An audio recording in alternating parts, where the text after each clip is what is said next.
So today we're gonna go ahead with another book, and the book is called, and I think that I've already gone through it, but it's been some time since then. It is "I Will Teach You to Be Rich" by Ramit Sethi or Sethi. I am very sorry to pronounce this probably incorrectly, but most importantly,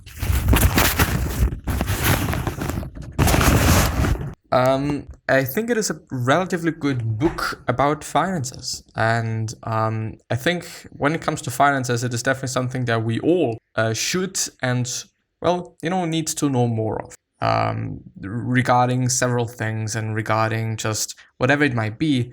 But a lot of people say that it is quite a good book. So first of all, Derek Sivers, as I've also seen a summary of him or by him, rated it 7 out of 10, which I do actually have to say, I mean, if Derek Sivers is rating something relatively high, it has to say something, because the amount of books that he went through is insane. Quite. And also Nat Eliason rated it 7 out of 10, which is a pretty cool thing as well, because he went through a lot of books as well. So I would say, even though I've always shied away from this book because of the title, I Will Teach You to Be Rich. It's very,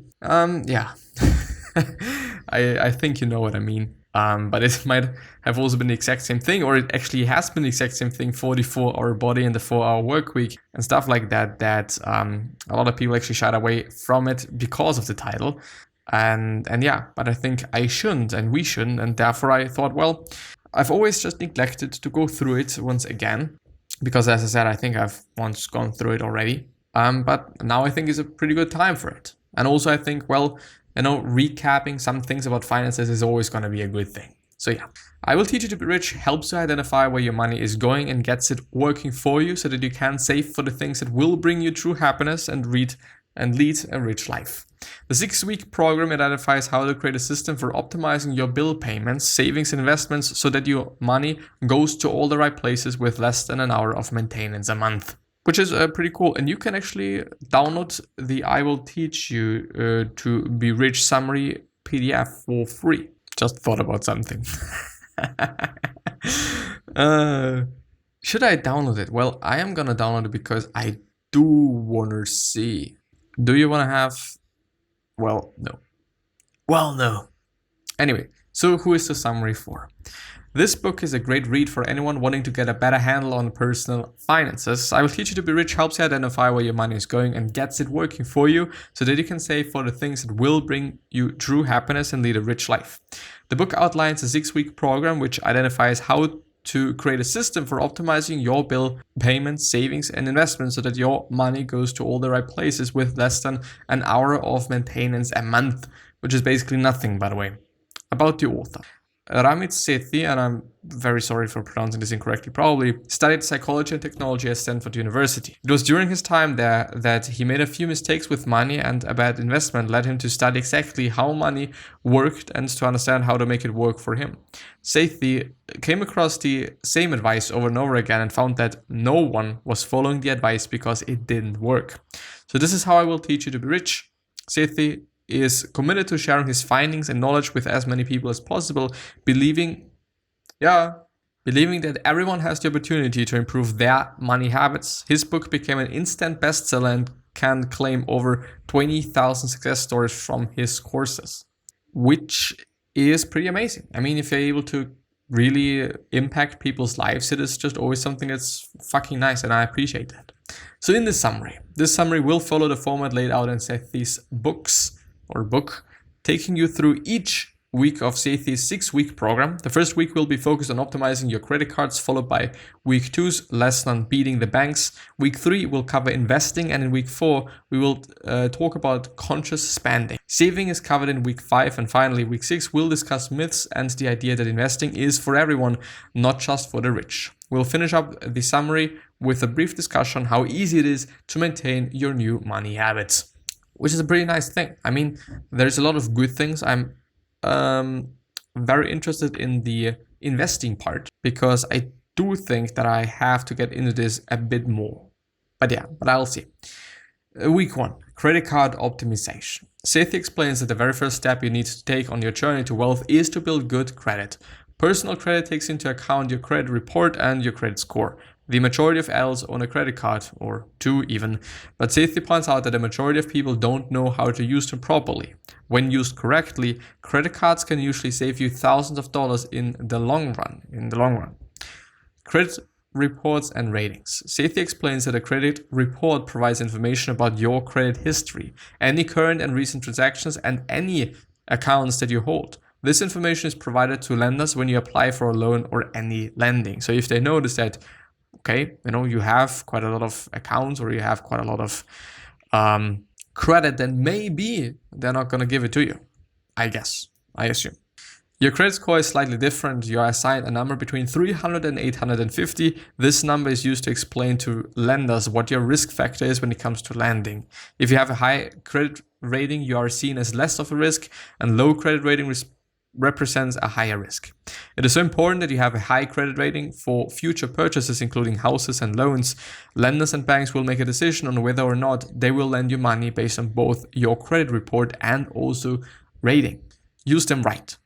When used correctly, a credit card can be very useful. Sethi emphasizes the importance of paying your bills in full and on time. Never ever go late on these payments, or you will find yourself facing interest.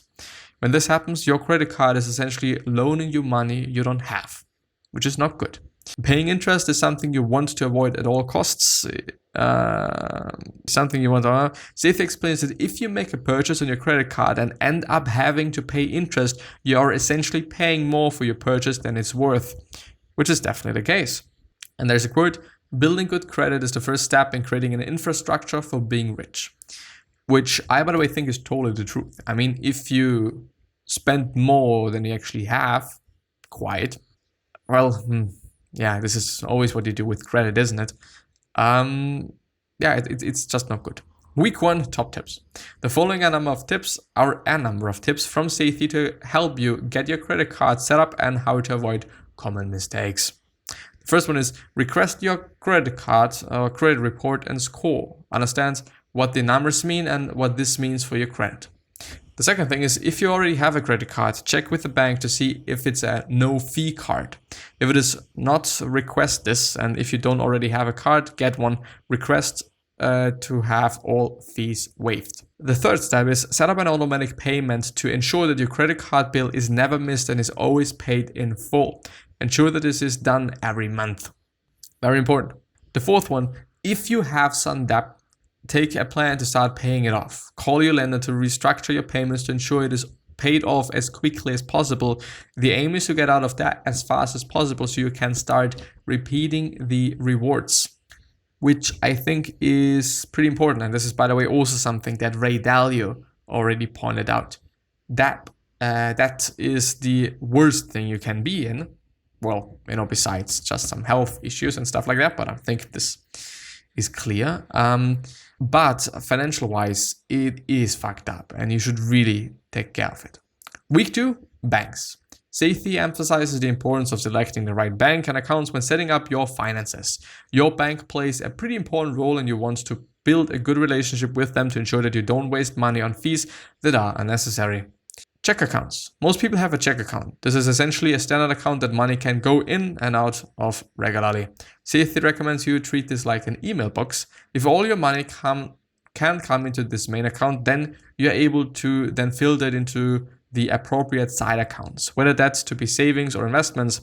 When deciding upon a check account, try and select one that pays interest just like a savings account and is free. You don't want monthly, yearly, or transactional fees, which is indeed fucked up. And I think it makes sense, to have a big bucket, and from this bucket, you can actually transfer your money to just other things, as he says, savings and investments and whatever it might be. Savings account. Sethi explains that you should open a savings account for short-term to mid-term savings. Think of it as a place to keep your money for anywhere from 1 month to 5 years. This is the account you'll use to save money for Christmas presents, vacations, and even larger sums like for a house deposit. A savings account should not be regularly withdrawn from, unlike your check account, and you should earn decent interest on the money in there, which makes sense.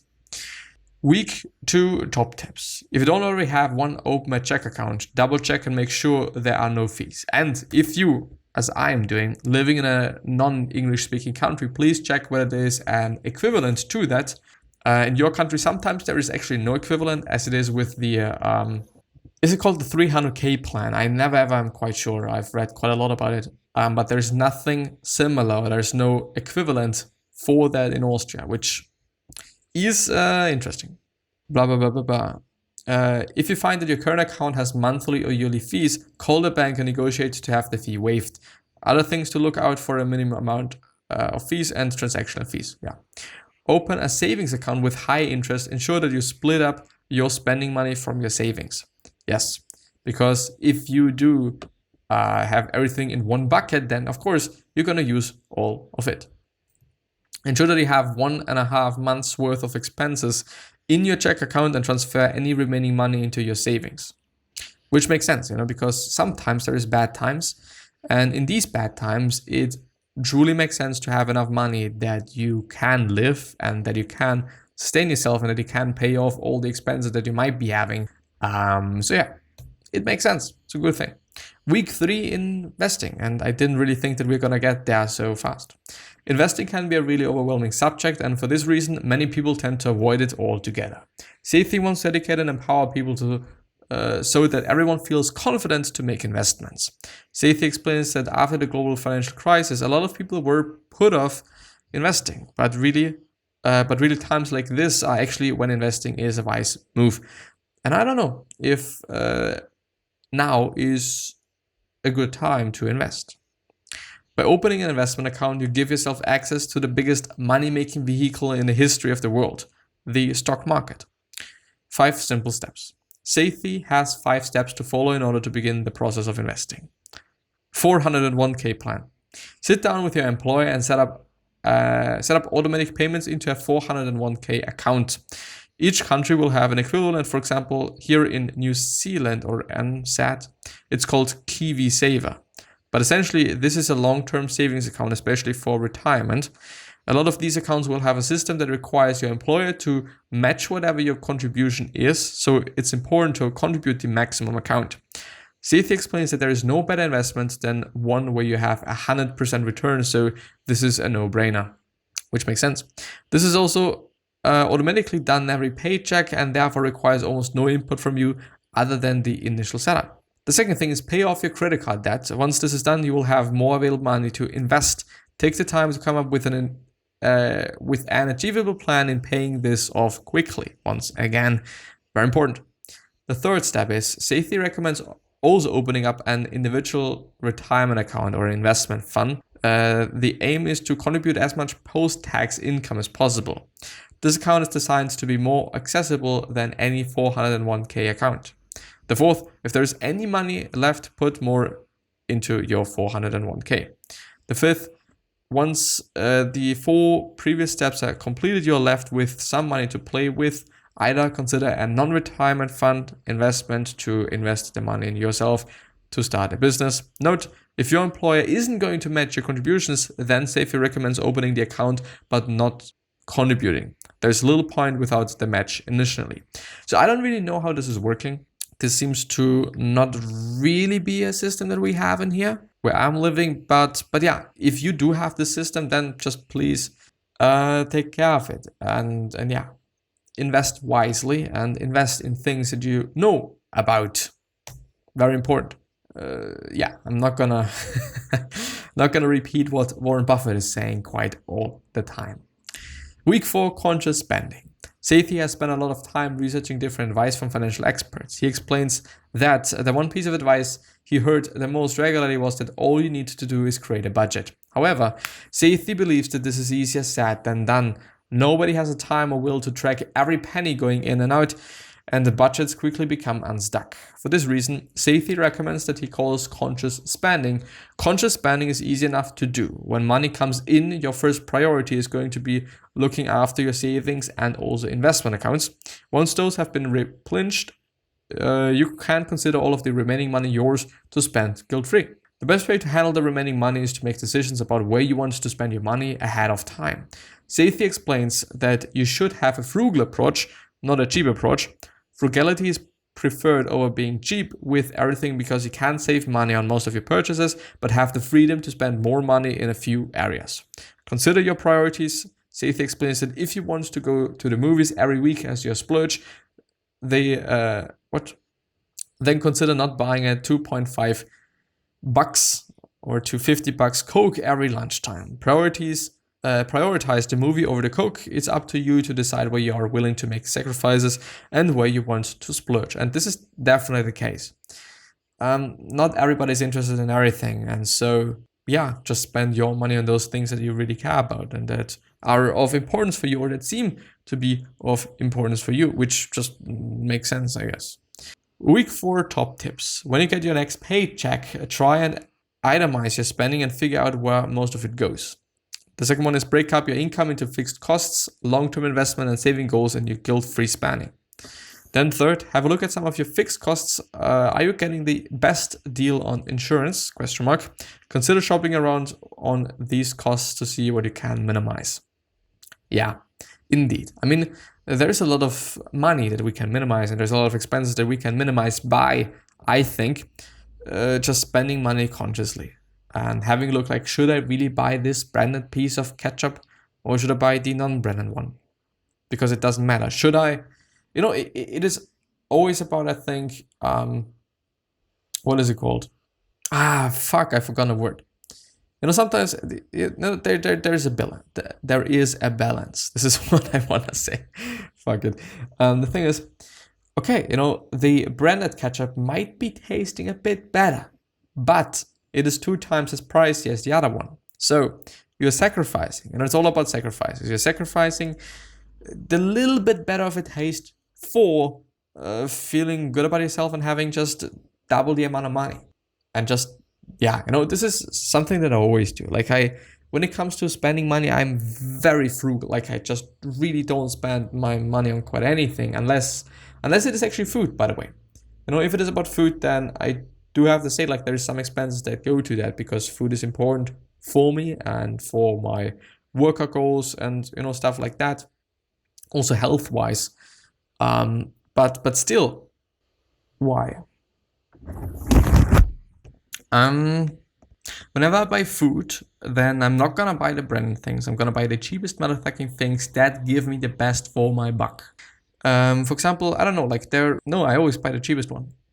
Sometimes, yes, okay, I'm gonna spend a little bit more money on food because I wanna have it. For example, tofu once because I wanted to try it out. Then spinach actually once, frozen one, but it is just actually very cheap. And yeah, I don't know. I'm never actually kind of gonna be able to. I don't know. I just don't spend much money on anything. I try to just really don't. And also don't see any reason in also doing that. I don't know. It's just not what I do. I often think about things, buying myself a watch and all sorts of things. But I always come to the conclusion I don't actually need it. But yeah, determine what your own conscious spending plan will look like. Where are you going to save and where you're going to spend? Stick to your plan and update it every week. When you receive recipients, enter them into your plan to ensure you understand what's going on. And the last one is Sethi emphasizes the importance of ensuring your system is as straightforward as quickly as possible. You need to be able to maintain this long term. And you should also feel good, I think. You should also just have a decent life. You shouldn't live like a homeless person, even though you're just sitting on your money. Of course, long-term goals. But yeah, I think I'm going to end the episode there. So I wish you the best health, of happiness, and all success, and also hope that you're going to remind yourself and you're going to be remembered, which basically means your legacy, and basically means just being a nice person and then being remembered as a nice person, which is a pretty fucking cool thing. 3 other questions that I'm having for you are: why are you here? What are you trying to change, and what is bothering with the most easy 3 questions? So hopefully going to show you a purpose and maybe even a business idea. One other question is, what could you particularly say to another person that is really going to change their life? And this is something that I have to keep in mind. And do it when it feels like you want to do it. Because sometimes, maybe relatively often we think I could say something and I maybe you should say something, and you feel like the energy and having the energy, then you should also be doing it, because most often we then neglect it and just don't do it, which is not good. But yeah, anyway, see you the next time. Thank you very much. Bye bye. Stay safe and healthy, please. Please, please, please, please.